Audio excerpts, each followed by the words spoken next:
नमस्कार दोस्तों, स्वागत है आपका आपके अपने YouTube चैनल 24 फन स्टोरी। कैसे हैं आप सब? आशा करती हूँ आप बहुत अच्छे होंगे, खुश होंगे। चलिए स्टार्ट करते हैं आज की स्टोरी। आज की स्टोरी है कोलकाता रेप केस के बारे में, जो आज मुझे जानकारी मिली है। मैंने अपनी तरफ से एक स्टोरी बनाई है, जो आपको अच्छी लगी तो कमेंट सेक्शन में ज़रूर बताएं। मुझे मेरी बेटी पर बहुत गर्व था। मेरी बेटी का नाम सीमा था। मेरी बेटी मेरे घर की खुशी थी, लक्ष्मी थी और बहुत ही ज़्यादा खूबसूरत भी थी। जब उसने कहा कि वह डॉक्टर बनना चाहती है तो मैंने उसे नहीं रोका। मैं उसे क्यों रोकती? मैं चाहती थी कि वह डॉक्टर बने, लेकिन हम लोग गरीब थे। फिर भी बड़ी मेहनत करके उसे डॉक्टर बनाया था। अभी उसके हाउस जॉब के दिन थे, यानी कि इसके बाद वह एक पूरी तरह डॉक्टर बन चुकी थी और अपना अलग से क्लिनिक भी बना सकती थी। लेकिन अभी वह नए डॉक्टर की सूची में थी, इसलिए नए डॉक्टर को ज़्यादा मेहनत का काम दिया जाता है, जैसे कि नाइट ड्यूटी वगैरह। सब जानते हैं कि रात को जागना बड़ा मुश्किल काम है। जब उसने मुझे बताया कि उसकी नाइट ड्यूटी रह तो मैं बड़ी परेशान हुई। मैंने कहा कि जब तक तू घर नहीं आएगी बेटी, मैं परेशान रहूँगी। वह मेरी इकलौती बेटी थी। मेरे 2 बेटे भी थे, लेकिन जो प्यार मुझे बेटी से था वह बेटों से नहीं था। उसके पापा भी उसे बहुत प्यार करते थे। घर में उसकी एक बुआ भी रहती थी, वह भी उसे बहुत चाहती थी। उसने कि मैं ड्यूटी में बदलाव नहीं ला सकती, ऊपर से ऑर्डर आया है।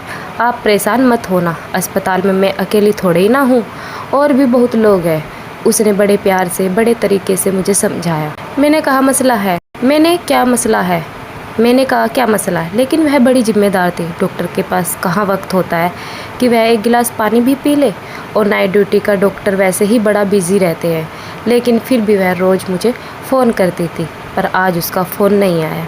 मैं बड़ी परेशान हो गई। जब मैंने फ़ोन किया तो बेल तो जा रही थी, लेकिन कोई फ़ोन नहीं उठा रहा था। मैं परेशान हो गई। मेरा दिल कांपने लगा कि न जाने क्या हो गया। और फिर जिस हालत में मेरी बेटी को घर लाया गया वह मैं ही जानती हूँ। लेकिन उसके बाद उसका फ़ोन भी नहीं दिया गया। उसकी दोस्त थी जिसने हमें बताया कि सीमा की तरह मुझे भी एक वीडियो मिली है। वह जब हमारे घर आई तो उसके फ़ोन में एक वीडियो थी जो हमें मिल गई। जब उस वीडियो को चलाया तो मेरे पैरों तले से ज़मीन खिसक गई। और फिर पूरा देश मेरी बेटी के साथ खड़ा था। उस वीडियो के अंदर एक दिन मेरी बेटी अस्पताल से वापस आई तो कहने लगी, माँ मुझे एक सवाल का जवाब तो दे कि अगर आपके सामने कुछ गलत हो रहा हो तो क्या उसे रोकना चाहिए? मैंने कहा हाँ बिल्कुल रोकना चाहिए।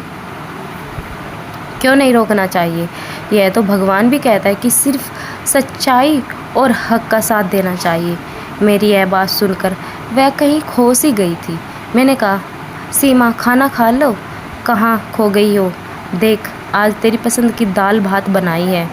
उसको यह खाना बहुत पसंद था। वह देखते ही खुश हो जाती थी, लेकिन आज कहीं खोई हुई थी। जब मैंने बार बार पूछा तो कहने लगी, माँ अगर कुछ ऐसा बुरा हो रहा हो जिसको रोकने की आपके अंदर ताकत भी न हो तो आप फिर क्या करोगी? मैंने कहा तो फिर भी लड़ना चाहिए बेटा, कोशिश करनी चाहिए। जब इंसान कोशिश करता है तो भगवान उसका साथ देता है। पर तू किस बारे में पूछ रही है और इतनी परेशान क्यों नज़र आ रही है? कहने लगी, कोई बात है, बस एक टेस्ट है, उसमें नंबर लगवाने की कोई बात चल रही थी तो उसके बारे में कह रही थी। मुझे उसकी इस तरह की बातें समझ नहीं आती थी, क्योंकि मैं ज़्यादा पढ़ी लिखी नहीं थी। और फिर वह तो डॉक्टर बन रही थी। बस मैं चुप करके सुन लेती थी। लेकिन जब भी मुझसे कोई बात पूछती थी तो मैं उसका जवाब अपनी तरफ से अच्छे तरीके से ही देने की कोशिश करती थी। मुझे मेरी बेटी से बड़ा प्रेम था। हम लोग बड़े गरीब थे। उसके लिए मैंने अपना जेवर बेचा, बड़ी मुश्किल से उसकी फ़ीस भरी। मुझे उससे बहुत प्यार था। वह एक अच्छी बेटी, अच्छी इंसान थी। एक दिन वह बालकनी में खड़ी थी जब अचानक से डर गई और भागती हुई नीचे आ रही थी। मुझसे टकरा गई। मैंने कहा, क्या हो गया बेटा, तू इतनी परेशान क्यों लग रही है? सब अच्छा तो है ना? उसने कहा, एक लड़का खड़ा है। मैंने कहा, कहाँ खड़ा है? कहने लगी हमारे घर के नीचे। मैंने कहा तो क्या होगा, यहाँ पर तो बहुत सारे लोग आते जाते हैं, कुछ खड़े होते हैं, कोई फ़ोन पर बात करता है, इसमें परेशान होने की क्या बात है? उसने कहा आप मेरी बात समझी नहीं, वह ना रोज़ यहाँ पर आता है और हमारे घर की तरफ देखता है। जैसे ही मुझे देखता है दूर दूर से मुस्कुराता है, पता नहीं क्या सोचता है। मैंने कहा जब तक वह दूर खड़ा है वह कुछ भी कर सकता है, मुझे रोक भी नहीं सकते। अगर वह तुझे कोई बात कहे तो तू उसका मुंह तोड़ देना। मैंने कहा ठीक है, और मैं बालकनी में खड़ी थी जब वह घर से निकली, क्योंकि आजकल उसकी नाइट ड्यूटी होती थी, इसलिए वह शाम को ही जाया करती थी। जब वह बाहर निकली तो आज उस लड़के ने उसका रास्ता रोक लिया। मैं दूर से यह सब देख रही थी। पहले वह लड़का कुछ बोला,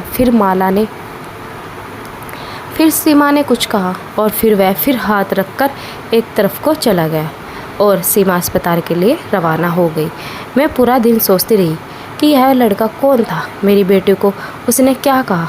आज उसने मुझे फ़ोन भी नहीं किया, वह रोज़ मुझे फ़ोन करती थी। जब शाम को वापस आई तो मैंने उससे पूछा वह लड़का क्या कह रहा था, तो कहने लगी तो वह बुरा लड़का नहीं है। मैंने कहा बुरा लड़का नहीं है तो फिर तूने उसे थप्पड़ क्यों मारा? तो सीमा ने कहा जब मैंने उसे थप्पड़ मार दिया मुझे बाद में पता चला कि वह बुरा नहीं है, वह अस्पताल में किसी औरत के साथ आया था, तब से उसने मुझे देखा था। कहता है कि आप मुझे बहुत अच्छे लगते हैं। यह बात बड़ी इज्जत से की थी, वरना किसी और की तरह से भी कहता, लेकिन उसने तो मुझे गुस्सा आ गया।